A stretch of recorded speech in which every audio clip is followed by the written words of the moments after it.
مساء الخير عليكم. النهاردة هنعمل مع بعض العيش الشامي الصغير بتاع السندوتشات، وهنعمله في الطاسة على عيون البوتاجاز، وشوفوا هيطلع معانا منفوخ ازاي.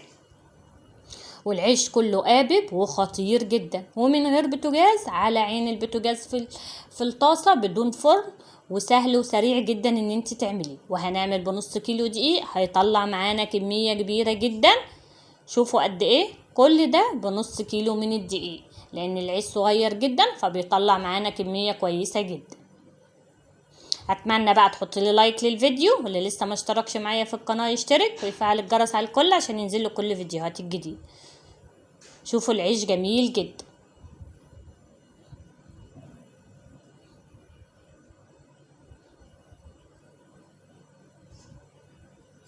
ويلا بينا بقى نبدأ على طول في الطريق. معايا كوباية مية دافية، هحط فيها كيس خميرة فورية.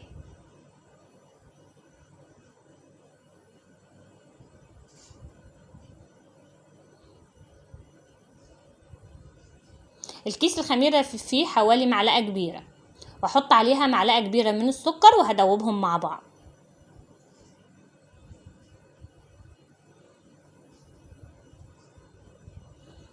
كده دوبتهم تمام جدا. دي اول حاجة بعملها عشان الخميرة تتفاعل معايا، وبحطها على جنب.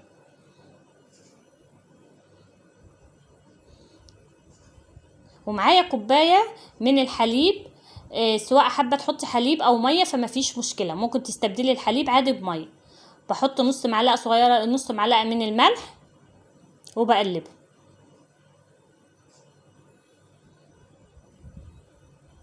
شوف الخميرة تفاعلت معايا ازاي وبقت عملت فوم ازاي. كده الخميرة ناجحة معايا في 100%، والعيش هيطلع معايا كله قابب وكله جميل جدا.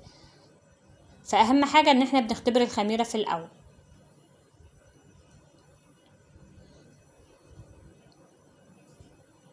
طبعا ده معايا نص كيلو من الدقيق، وحطيت الخميرة وبنزل بالحليب. لو مش حابة تحط حليب فحطي مية، مفيش مشكلة، بدل اللبن حطي مية. بس احنا عشان عاملينه في البيت بنعلي من القيمة الغذائية فبنحط حليب، لكن حابة تحطي مية فمفيش مشكلة، حطي مية. وببتدي اعجن العجينة.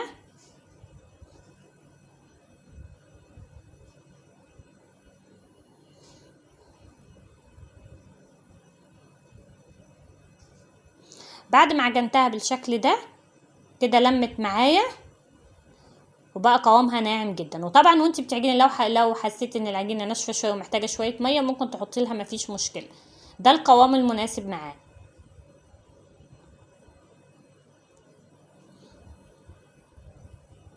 بغطيها وهسيبها لما تختم.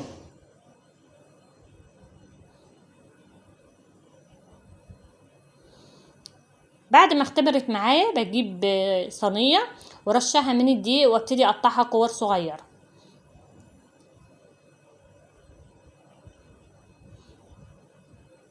الكوره دي وزنها 60 جرام، لو عندك ميزان حابه توزنيها فالكوره وزنها 60 جرام.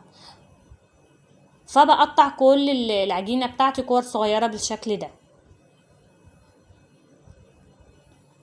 وبعدين بقى بغطيهم.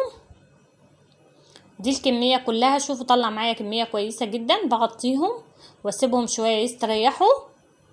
وبعدين اول واحدة انا اخدتها ببتدي بقى افردها برشة من الدقيق، وافردها بالشكل ده.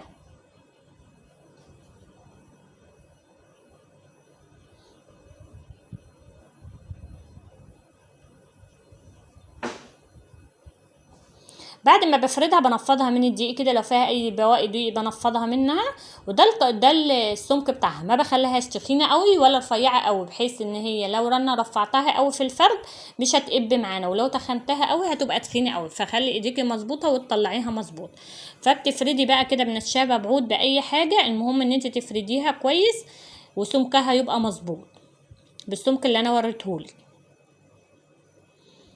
بالشكل ده. كده تمام جدا. بفرده وبشيل منه اي زوايد من الدقيق في الاخر، وبحطه على جنب. ببقى فرشه ملايه او صينيه وببقى ركناهم كلهم على جنب. بفرد وبركنه على جنب.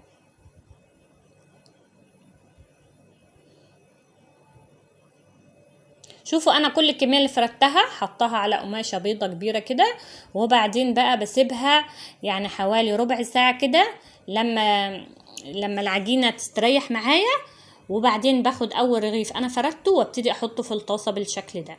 اول ما بتشمع الرغيف بفضل اقلب فيه بالشكل ده عشان يقب معاكي، النار تبقى هاديه مش عاليه قوي، وبعدين تقلبي فيه بالشكل ده. وباول رغيف انت عملتيه في الاول هو اللي بتاخديه عشان يكون استريح معاكي، وببتدي اسوي واقلب فيه بالشكل ده.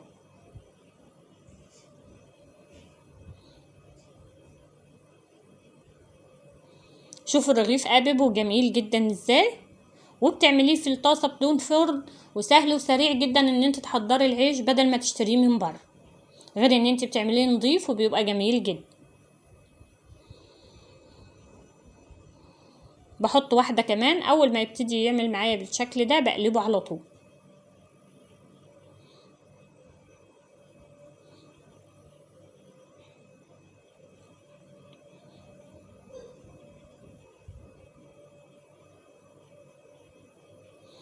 بفضل اقلب فيه لحد ما يستوي.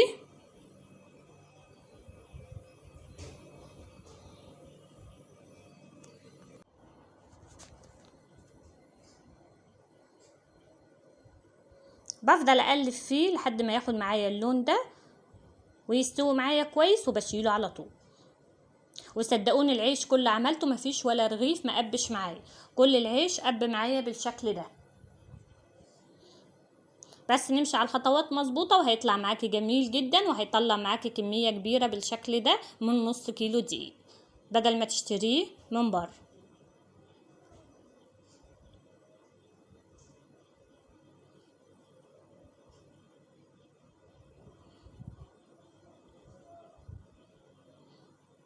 هنسوي كل الكمية بالشكل ده.